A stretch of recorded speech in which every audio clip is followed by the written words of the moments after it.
पिंपरी चिंचवडमध्ये पूर्वाश्रमीची अलिजा तासे उर्फ सायली सुर्वेची पुन्हा घर वापसी झाली आहे। सायली सुर्वेनं 2016 मध्ये फेमिना मिस इंडिया, 2019ची मिसेस इंडिया अर्थ पुरस्कार पटकावला होता। आंतरधर्मीय विवाहानंतर आपला छळ सुरू झाल्याचा आरोप तिनं केलाय। सायली सुर्वेच्या या आरोपांमुळे पुन्हा एकदा लव्ह जिहाद आणि धर्मांतराचा मुद्दा चर्चेत आलाय।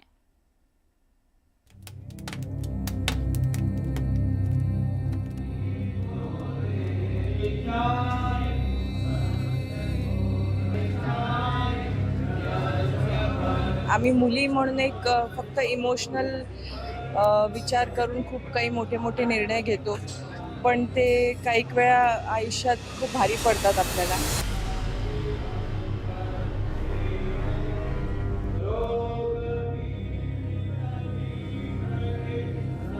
जो सम्मान दिला जातो, जे प्रेम दिलं जातं, ते त्या जातीत मी आजपर्यंत 10 वर्षात बघितलं नाही।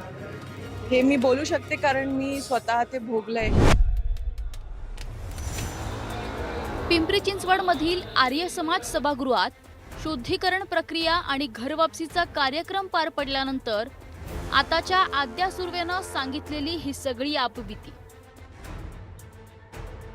2016ची फेमिना मिस इंडिया, 2019ची मिसेस इंडिया अर्थ आणि मास्टर ऑफ एव्हिएशन पुरस्कार पटकावणाऱ्या सायली सुर्वेनं 2019 मध्ये मीरा भाईंदरचे उद्योजक आतिफ तासे याच्यासोबत घरच्यांचा विरोध झुगारून विवाह केला।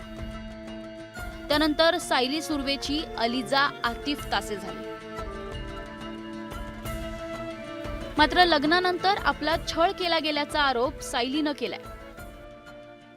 बायकांना स्त्रियांना जो सम्मान दिला जातो, जे प्रेम दिलं जातं, ते त्या जातीत मी आजपर्यंत 10 वर्षात बघितलं नाही।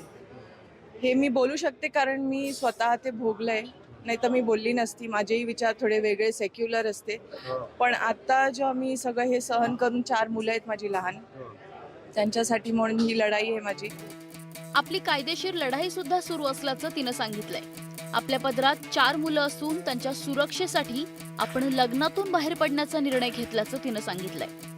माझी मागणी हीच आहे की ह्याच्या पुढे कुठच्याही मुलीशी असे प्रकार होताना समोरच्याचं धाडसच होऊ नये। कारण एक स्त्री आहे म्हणजे ती आदिशक्ती मानली जाते आपल्या संस्कृतीत। त्यांच्यात भलेही नसेल मानली जात, पण आपल्यात ती स्त्री एक आदिशक्ती म्हणून तिला आपण मान सन्मान देतो, त्याचा त्यांनीही सन्मान करावा। आणि ह्याच्या पुढे खूप केसेस होत आहेत आता, त्यामुळे मला बोलायची काही गरज नाही, पण दर मुलींनी आपल्यासाठी उभं राहावं। अनेक वेळा आपण पोलिसांकडे तक्रार केली होती, मात्र सुरुवातीला पोलिसांकडून प्रतिसाद मिळाला नव्हता। आता मात्र पोलिसांचं सहकार्य मिळत असल्याचं सायलीने सांगितलंय। पोलिसांकडे गेला होता? हो, मी गेली, पण सुरुवातीला असा खास प्रतिसाद मिळाला नाही पोलिसांकडनं।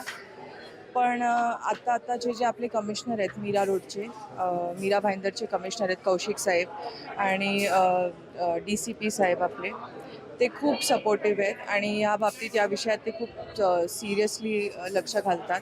त्यामुळे मला ह्यावेळी नक्कीच मदत झाली। पिंपरी चिंचवडमधील आर्य समाज सभागृहात घर वापसीची प्रक्रिया पार पडली आहे।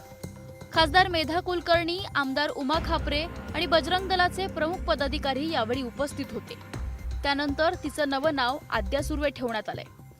जे कोणी आमच्या मुलींच्या समोर अशा वाकड्या नजरेने बघत असेल आणि जे कोणी आमच्या मुलींवर असा अत्याचार करत असेल, त्यांना आम्ही सोडणार नाही। शासन आमच्या बरोबर आहे, परंतु तरीही त्याच्या कायद्याच्या विरोधात जाऊन सुद्धा आम्ही तुम्हाला सोडणार नाही।